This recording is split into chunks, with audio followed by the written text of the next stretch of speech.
सुनो रे माई सुनो रे बहनी, इतनी है महंगाई कि खर्चा कैसे चलाई, कि घरवा कैसे चलाई।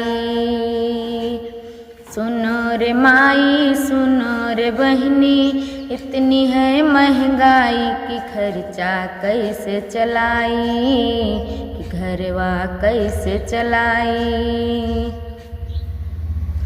दाल भी महंगा चावल भी महंगा, महंगा भइल बयाटा कि खनवा कैसे बनाई, कि खर्चा कैसे चलाई। दाल भी महंगा चावल भी महंगा, महंगा भइल बयाटा कि खनवा कैसे बनाई, कि घरवा कैसे चलाई। सुनो रे माई सुनो रे बहनी, इतनी है महंगाई कि खर्चा कैसे चलाई, कि घरवा कैसे चलाई।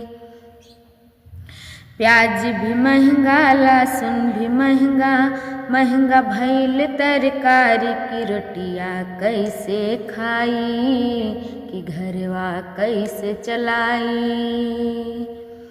प्याज भी महंगा लहसुन भी महंगा, महंगा भइल तरकारी की रोटिया कैसे खाई, कि घरवा कैसे चलाई।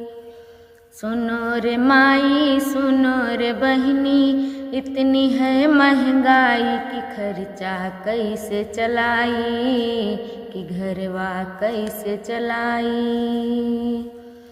जूता भी महंगा कपड़ा भी महंगा, महंगा भइल रिचार्ज की गरीबी कैसे जाई, कि घरवा कैसे चलाई।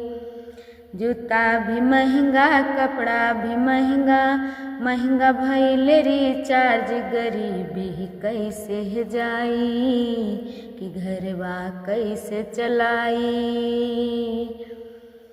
सुनो रे माई सुनो रे बहनी, इतनी है महंगाई कि खर्चा कैसे चलाई, कि घरवा कैसे चलाई।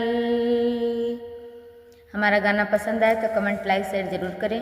हमारे चैनल पर नए हैं तो चैनल को सब्सक्राइब ज़रूर करें। बहुत बहुत धन्यवाद।